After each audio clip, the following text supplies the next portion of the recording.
I have nothing against feminism, I just want to keep seeing thick, fat, beautiful booties and titties in my games. Dude, what the f?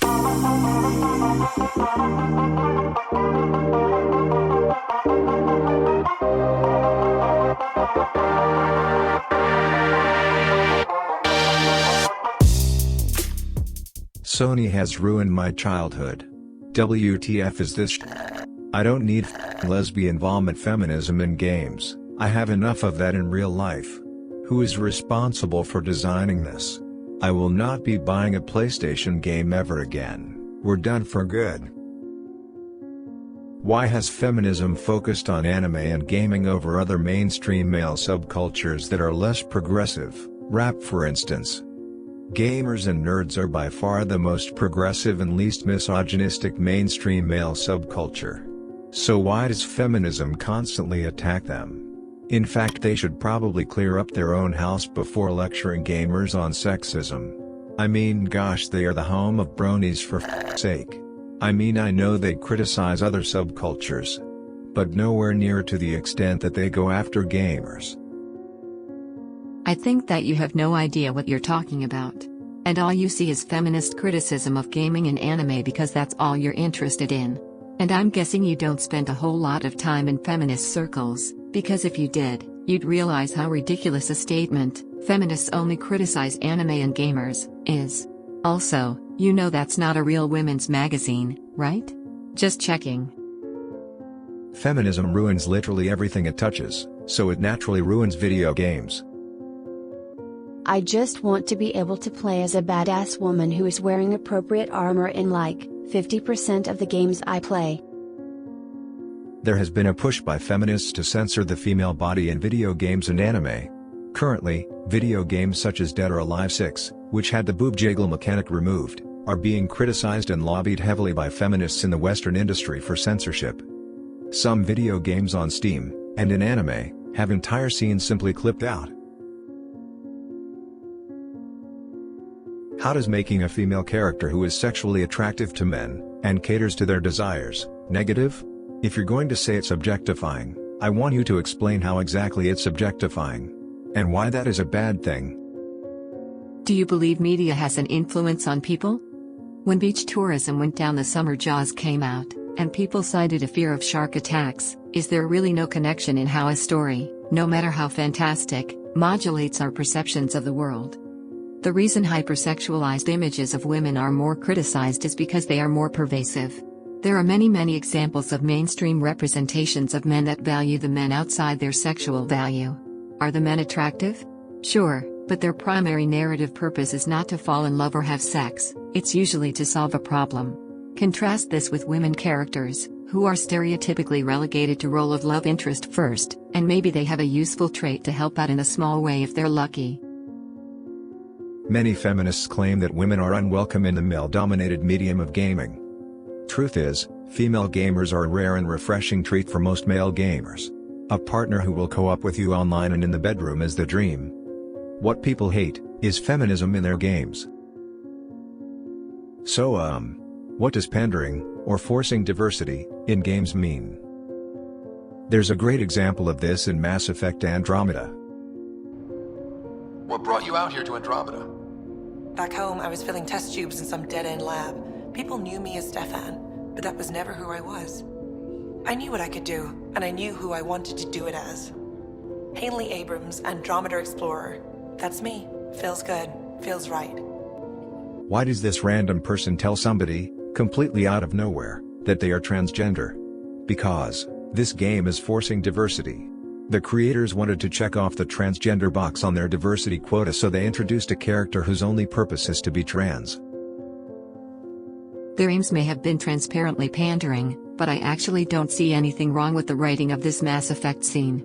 The question the player asks, "What brought you out here on this journey?" isn't just "Hey, how's your day?" It's something that naturally invites some introspection. The response is, "I didn't like my life back home. I worked a dead-end job, and I wasn't accepted for who I was. Out here, I can do something meaningful and be treated equally." That's actually a pretty good answer, and it's gotten me a little more invested in a character in a game I haven't played. Even the phrase, Forced diversity rubs me the wrong way. It implies that non-diversity is the norm and we need some special reason to be diverse. To be fair, Anthony Birch came out and said that he forced diversity in Borderlands 2. He argued that it made the stories worse. Because trans people would almost never get any media exposure if it wasn't forced. Look at the reception BoJack got for having an asexual character. That one scene meant so much to a bunch of people and probably would have never happened if no one forced it. Regardless of the fact the main character is a f***ing horse. That's the thing, in a lot of people's mind, consciously or not, the default is straight, cis, middle-class white people. To be honest, those shallow characters of color or LGBT characters are praised in part because they are all that you get. I'm not saying that it is an excuse by any means, but most are just used to not being included, that any crumb sprinkled in front of them is a godsend. In contrast, the majority of people screaming about the evil SJWs are forcing this diversity on us are largely comprised of people who see an equal amount of options for everyone, but seem to think that because they aren't the majority they are being attacked even if they are the majority and aren't underrepresented in any way, pretty much a cop-out as you mentioned. People angry about diversity in games and other mediums are just not used to not being able to relate with characters at a superficial level. In other words, they are spoiled, in a sense. Why are you assuming that the average person can't relate to a character just because of their skin color or other superficial features? There's really no evidence to support what you are saying, and I would argue there is much more to show the opposite is true. Despite characters being different race, gender, even species, people can empathize, relate, identify, and see themselves as part of the story.